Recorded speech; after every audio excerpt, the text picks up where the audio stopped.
Nej, vi skal lave en opgave, og der indgår noget IT. Nå, lad os se, hvad vi kan finde ud af. Det her handler jo om den mindmap, vi har lavet til middelalderen, og den ThinkLink-opgave, jeg har givet jer. I kan se heroppe på min computer, der er opgaven åben allerede i Google Drive. Jeg har også lavet 2 forskellige besvarelser, sådan som I skal lave dem. Jeg har lavet en, der ligger her i sådan et Google Documents. Der kan man se, at det er sådan en almindelig skrift. Der er noget tekst og et billede. Det er ikke helt færdigt. Og så har jeg valgt, bare som et eksempel, det oplæg, jeg har lavet i Google Slides om urbanisering. Det er jo ikke sådan lige det her, jeg skal lave, men det er bare for at vise et eksempel på, hvordan man også kan uploade slides i det her. Men lad os lige prøve at se, hvordan man gør det. Det er faktisk ikke så svært. Her ligger ThinkLink-opgaven, og her er det der mindmap, jeg har lavet.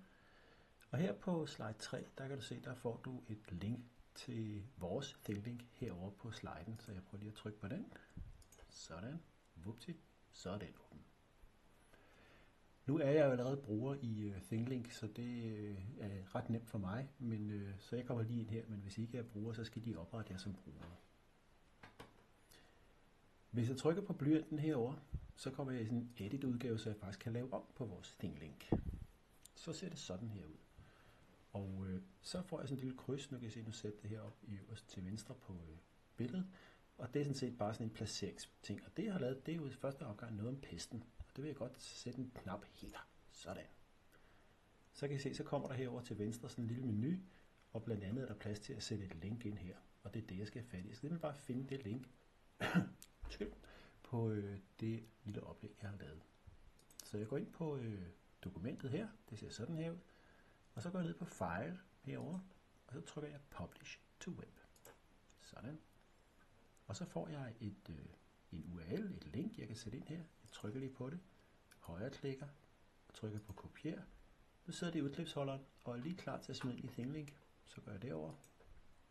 Og jeg havde allerede placeret knappen der. Så sætter jeg linket ind her. Over til venstre øverst, hvor der står HTTP. Bare højreklik på musen. Indsæt. Sådan. Nu har den allerede fundet ud af, hvad det er, vi snakker om her. At det er altså et dokument, som ser sådan her ud. Så skal jeg lige gemme den knap. Det gør jeg hernede på Save. Sådan. Så er den gemt.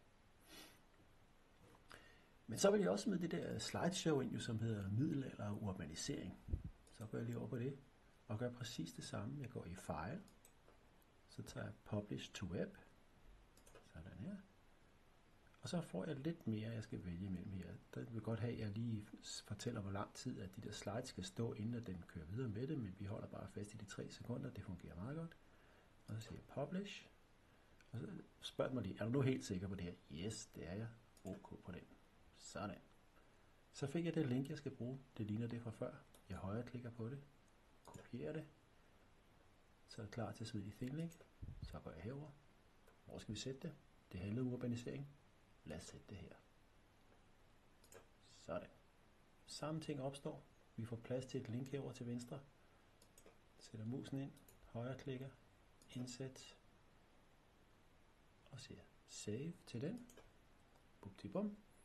Så fungerer den. Nu skal jeg sørge for at gemme hele billedet her. Jeg har lavet 2 knapper, men jeg skal også lige sørge for, at billedet bliver gemt i sin nuværende tilstand. Så jeg trykker lige hernede til højre, hvor der står Save Image på den grønne knap.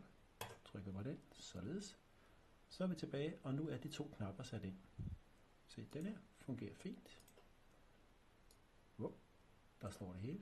Lad os se, om den anden også virker. Det er ikke sikkert, at den gør det. Nej, der kan nemlig godt gå lidt tid nogle gange. Nej, nu kommer den. Men der kan godt gå lidt tid.